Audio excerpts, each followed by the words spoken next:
All right, everybody. I'm going to pick up where we left off last evening with the India review. We're going to modernize it, take it all the way into imperialism through the modern day today. Should only be about 15 or 20 minutes here, so this is part two. When we last left off, Shah Jahan and his ancestors allowed the British to gain access to trading ports along the coast of India. And Shah Jahan, the one-time richest man in the world, during here the end of the age of absolutism, will literally bankrupt his country by building the Taj Mahal, a mausoleum for his wife, then another one for himself that's not as well known because it was never completed, across the river. And so this will then bring us to imperialism, the age of imperialism, where the British East India Company, one of the most famous yet diabolical institutions in the world, are going to begin to move their soldiers into conquered regions. And the East India Company, as they were so good at throughout history, began to play Hindu and Muslim against each other. Slowly but surely, they antagonized the Indians and they capitalized on their infighting to gain more territory.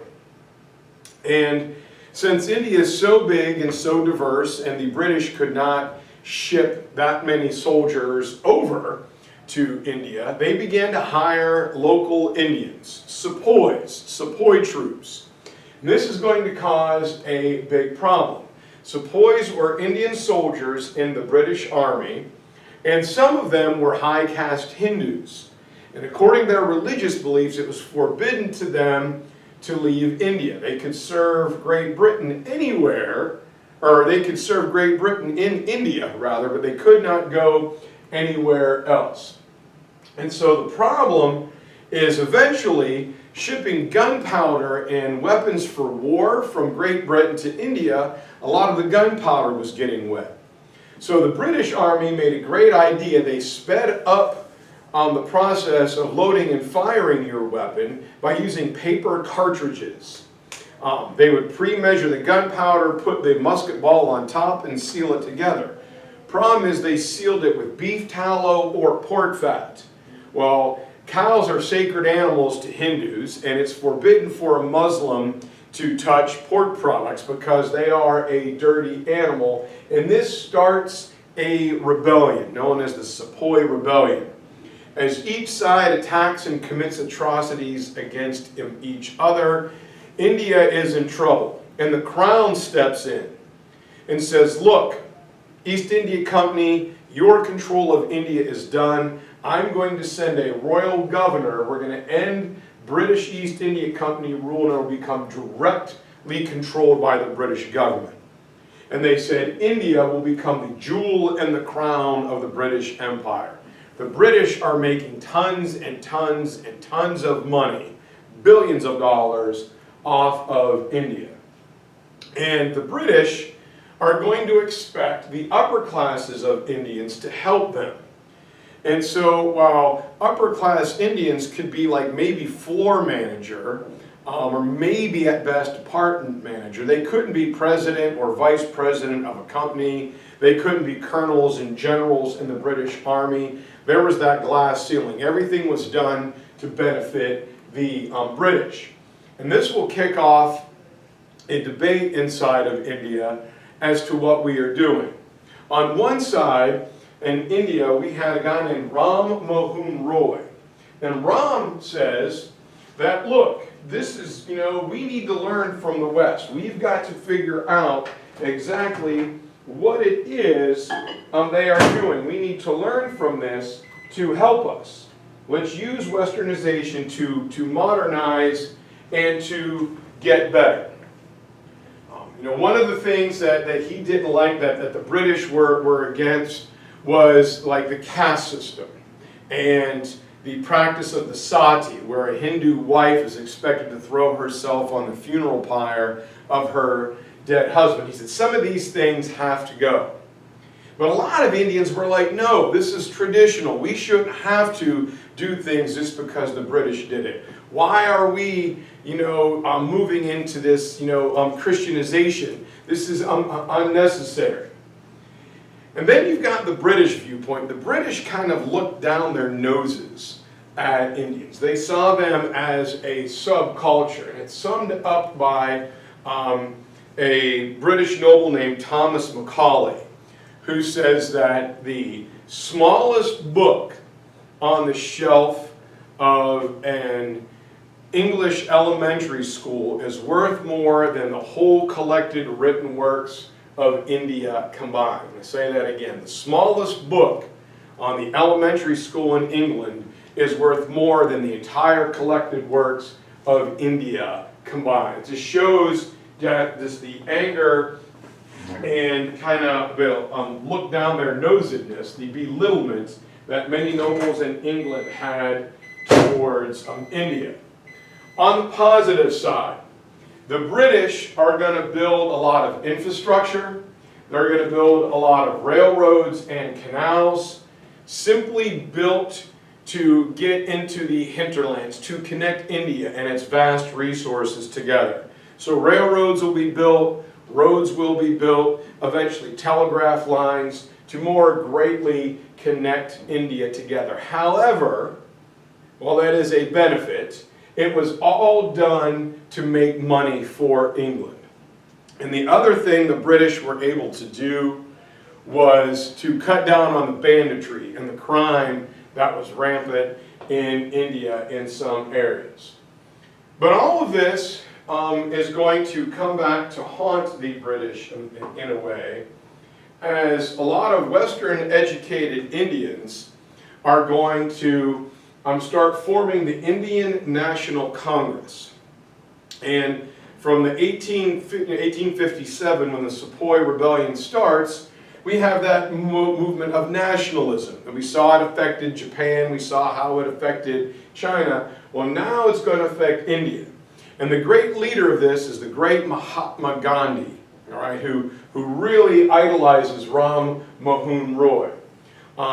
After World War II, Mahatma Gandhi is pressing for independence, to be released from colonial rule. England, you were embroiled in another world war.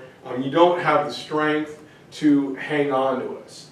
And the problem is there was a lot of Hindu versus Muslim tension.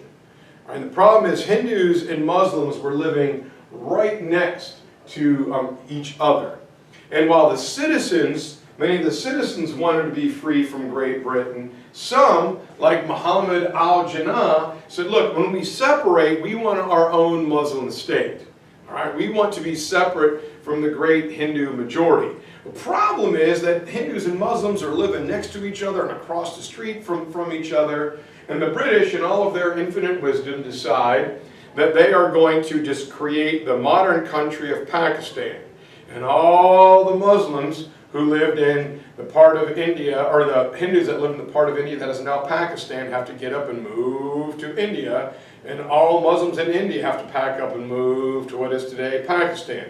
Not a real great idea, but it's what they do. And as the people are crossing the border, some upset, violence breaks out. And Mahatma Gandhi is assassinated in 1948. He was the one guy that was calling for peace, that was calling for calm. Why did we let this happen? And so when the violence breaks out, Great Britain is going to divide the continent, or the subcontinent, as I said. It creates a bunch of problems. And when Gandhi is assassinated, this guy here, eventual President, Prime Minister Nehru, who says, the light of our world has gone out. Here is a guy who just wanted to help, and we assassinate him. And Gandhi becomes a martyr. But the assassins were vilified by both Hindu and Muslim. Why did you do that? What is wrong with you? Come on, man. And it is Gandhi's assassination that will allow for unity to happen amongst this enormous, tremendous diversity of India.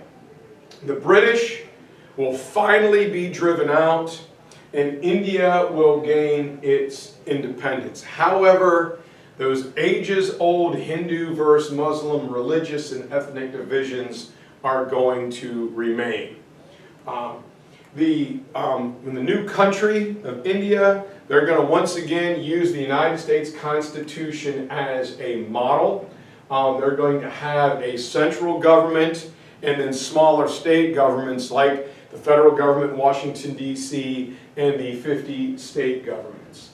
And Prime Minister Nehru, he and his family are going to run the government for the next 40 years until the late 1980s, early 1990s, and they build like modern India, the industry, the telecommunications, the computers, the medicine, all of that comes in the last 50, 60 years. And they're trying to build on the ideas of social justice, and the caste system will be slowly eradicated and eliminated to the best of their ability.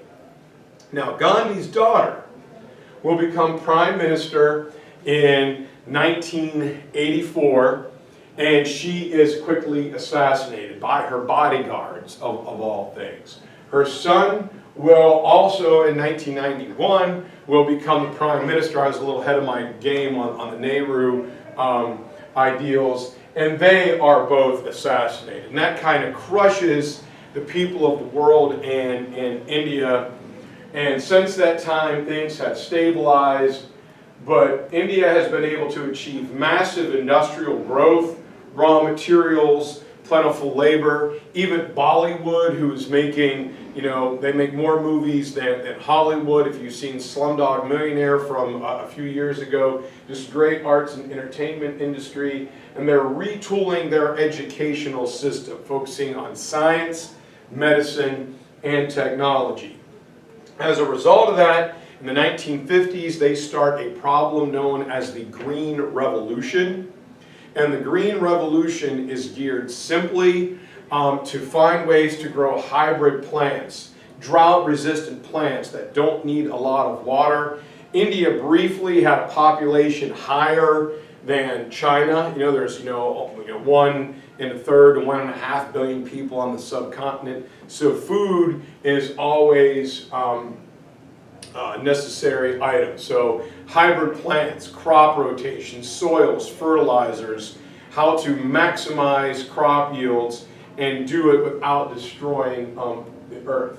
Problem is, population is growing faster than the food supply. It's a difficult thing to tackle, and nearly 1/3 of the people of India still live below the poverty line. If you go in some of the rural areas or in the backs of the cities, it is just absolutely heartbreaking. There's still a bit of religious unrest. Again, the Hindu versus Muslim struggle is vast. However, India's got the second largest population in the world, and they are the world's largest democracy with like 1.5 billion people. And they are, in the last 20, 30 years, a positive example of post-colonial activity, decolonization. Unfortunately, not a lot of places can say that. So that is where we are going to end the India review. I think you guys want to do Islam or Africa next, so be looking for that tomorrow, everyone.